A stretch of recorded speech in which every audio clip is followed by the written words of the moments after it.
Well, hello, everyone. I am Matt Williamson. Victory for your Steelers.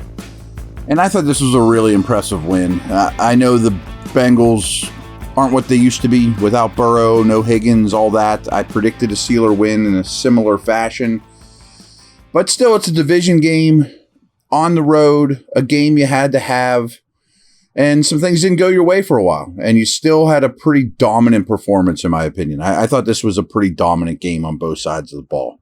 Now, as we often do on these first reaction pods, I want to go through halftime stats, final stats, and then I got all kinds of bullet points of just stuff I saw. So let's start with the halftime stats, which I think say a lot. I mean, at this point, the game's 7-3. Pickett's 13 for 19 for 149, where Browning's 9 for 12 for 101 and a touchdown.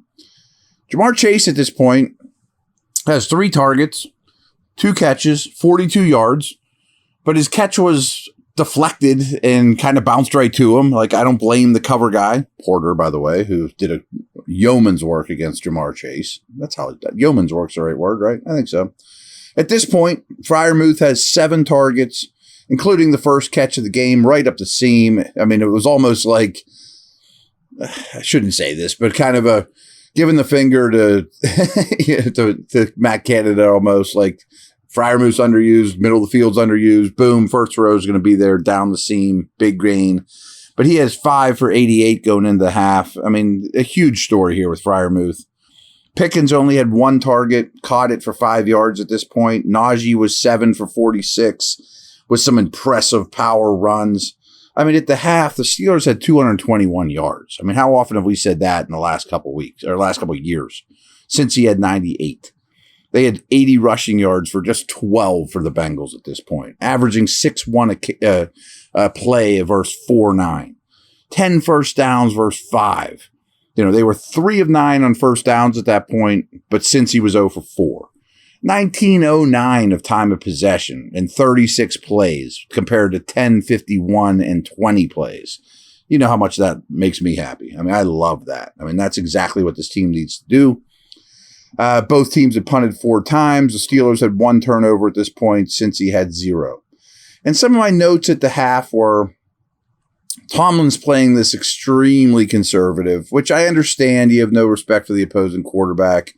But I thought he may have played it a little too close to the vest at that point.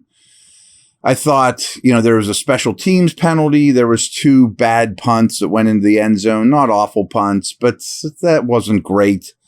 I wrote down Pickett's just terrible under pressure at this point. But all in all, I said this is a good half on paper and eye test. Real good. But the results kind of stink. I mean, where's it on the scoreboard? Where's it translating? When you're doing good things, you have this team very much in it. So obviously the final score was 16-10. Pickett goes 24-33 for 278. You'll take it. I mean, that's great. Browning, 19 of 26 for 227, a TD and a pick. Najee, 15 for 99. Great. Mixon, 8 for 16. But he did have 2 catches for 44 yards. He made 1 play all day. It was a catch and run late in the game. Phenomenal. Really held him up. Muth, 9 for 120 on 11 targets. Obviously, that was a feature here. And the Bengals are bad against tight ends. 8 different Steelers caught passes. 9 different Bengals caught passes. Chase ends up 4 for 81. But he caught 2 balls in this game off tips, which, how do you defend that? I mean, that's a little fluky. But even if you told me he ended up with 81 yards, no matter how he got it, I'd be like, fine. Especially with Porter on him as much as he was.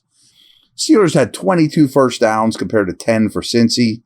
They were 8 for 17 on third down, where Cincy was 2 for 10 on third down. Total plays. This is the kind of stuff I love. 68 to 41. Total yards. 421 to 222. Yards per play, 6.2 to 5.4. Rushing, averaged 4.6, ended up with 153 on the ground. Since he averages 2.3 yards per rush and ends up with 25 rushing yards. Both had a turnover, and at the end of the day, the Steelers possessed the ball for well over 37 minutes, since he did not get the 23, as you can do the math. Really good stuff. I mean, still that only ended up with 16 points, but you only allowed 10. I mean, you would think that more points would translate with those numbers. Maybe that's on the horizon.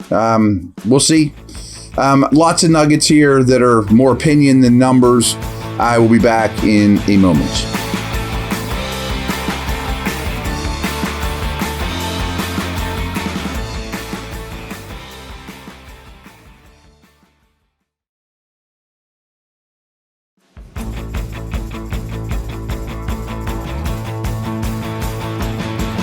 So my first note, and this was kind of what I felt at the half too, but the score didn't reflect it. But I thought this was a pretty dominant day by the Steelers. I mean, you're making this quarterback beat you, and there wasn't a lot to throw. They couldn't run the ball. Steelers had a very balanced offense. Got over 400 yards. We don't have to hear about that anymore. On 33 passes and 33 runs. Very, very balanced with a lot of explosives in there. Now, did the firing of Matt Canada directly result in this? I'm sure there were some things that went smoother. I mean, like they cited things like communication problems and the way they prepared during the week, that Canada put the whole game plan in himself, where this sounded like it was a group effort. It certainly worked. I didn't see glaring things that I've never seen before or anything like that, or a lot more play action. Certainly there was more throws to the middle of the field, but I do think Kenny turned a lot down in previous games. Now, there was a spot here that was just horrendous for the Steelers. So I'm sure you know what I'm talking about. 2 terrible errors in a row where Johnson can't complete the catch for the touchdown, and on the next play, Warren fumbles. And then they replay it and they go to Gene Steratore or whatever and basically say, that should have been a touchdown by Johnson. Tomlin never reviewed it.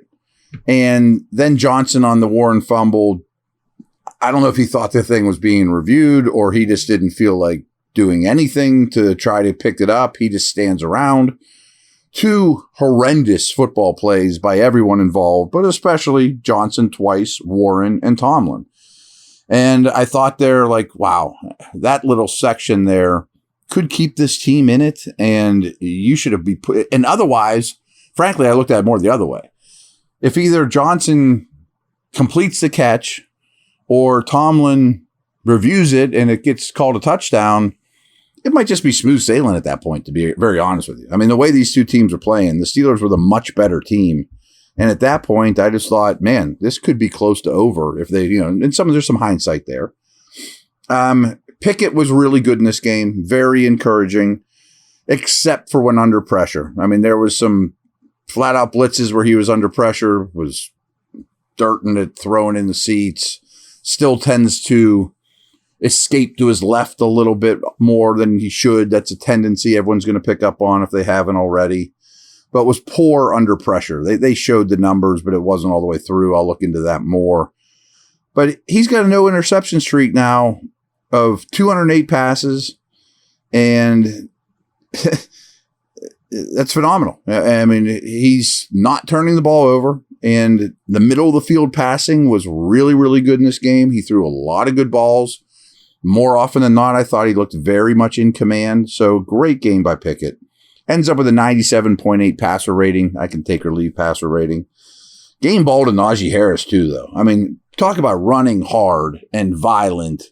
And that opening, one of those first runs where he carried like presumably the whole team for a first down, set the tone, man. I mean, the guys really like him. He's a leader. He's tough as can be. He's super competitive. I frankly don't think he's the most talented runner in the world, but he does set a tone. Freiermuth, I mentioned. Been waiting for that all year. Maybe we'll get a lot more of it. It's at least put it on tape, and the opponents coming up should be fearful of that. Not ideal, but considering what Freiermuth in the run game did, you got 108 yards out of Johnson and Pickens combined. Okay. I mean, it's not exactly, Marino to Duper and Clayton, but okay. Special teams, mentioned this before, but 2 special teams penalties. Those 2 touchbacks I thought left a little to be desired, as did the coverage units on those touchbacks. Boz was awesome again, and where would they be without him? I also think the defense, the back seven, which is much maligned by yours truly and others. I mean, I don't think it's a talented group in the back seven, with the exception of Porter. Played really well. And it's not just because this quarterback was in over his head. I mean, I thought he looked pretty decent as well. Better than I expected. I thought Peterson had a good game at first blush. Thompson had an interception. Is he a keeper? I mean, is that a guy you want on this roster the rest of the way and maybe for years to come? Maybe. He was really impressive in camp. Really impressive in the preseason.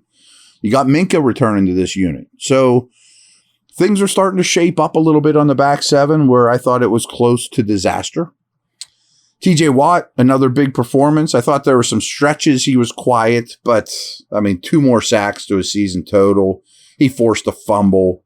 He had 5 solo tackles. They were moving him around more. They dropped into coverage some. So, I mean, TJ doing TJ stuff, obviously. Now, if you go to NFL.com, they always write up every game, and they give you a next-gen stat of the game.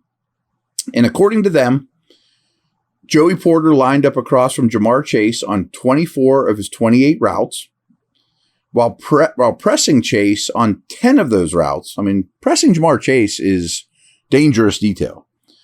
Chase caught both his targets for 36 yards when Porter was the nearest defender in coverage.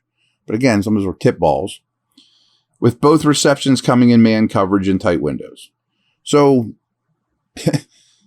24 or 28 routes, he lined up against Chase, and without those fluky tip balls, Chase would have had 2 catches. When it was all said and done, he had 4.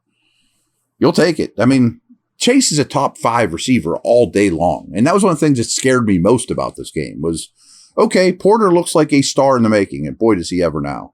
And I thought, but do you really want him pressing Jamar Chase? I mean, with all respect to Amari Cooper and DeAndre Hopkins, this was a whole nother beast. This was a whole different challenge. And he shined again. I mean, they may have a star in Joey Porter Jr. So wrap this thing up. Just kind of, you're probably aware of this, but they're 7-4 with the Arizona Cardinals coming to town, who's a bad football team. I think their offense isn't bad, but their defense is horrendous. I look at the Bengals now, and I basically think they're eliminated. I mean, so be it. You want them to beat other opponents. You want them to beat the Ravens and Bengals. I don't know what their schedule is, but it's very hard. They're basically eliminated. The Colts are not, though. I think we need to pay a little more attention to Indy, and they are on the horizon. I think that game might loom larger than we might want to think. The Bills are basically done to me. I mean, they lost a heartbreaker in overtime in Philly. They're 6-6. They're 2 games behind Miami in that division. They may have to win out with their tiebreaker situation to even get in the playoffs. And the way their schedule sets up, I don't see that as a possibility. Browns took a big loss, and it sounds like, I mean, they're taping this Sunday night. Myles Garrett might have some things wrong with him. DTR didn't finish the game. So now the Steelers and Browns are both 7-4. You sit there and think, wow, what if the Steelers could have got that game last week? But that's not how the world works. But I would be a lot more worried from a Browns perspective now. I think you have to take Denver semi-serious. I mean, Denver is now 6-5 and have won 5 in a row. And Sean Payton has that thing figured out. So them and the Colts I don't look at as like serious contenders, but they're both 6-5 and they have good winning streaks going. Colts have won 3 in a row. So they can't be totally forgotten. I think the Raiders are now goodbye. I mean, they lost to KC. KC is going to win that division going away. And speaking of division winners, now Texans are also right there with Denver and Indy at 6-5, which is probably good for the Steelers. I think you want Jacksonville to run away with the South. That win puts them a 2-game lead over everybody else. I know the Steelers don't have head-to-head stuff against Texans. They'll play the Colts coming up, but they have a game on both them, and the Steelers' schedule isn't all that difficult, so maybe you never even get the head-to-head with those guys. So really good day in general. Really good day overall. Paid off huge, and because they earned it. They played a very good football game on both sides of the ball, and excited to watch it again. Excited to watch the All-22, do some more homework on it, and get back to you guys. So take care. Over and out.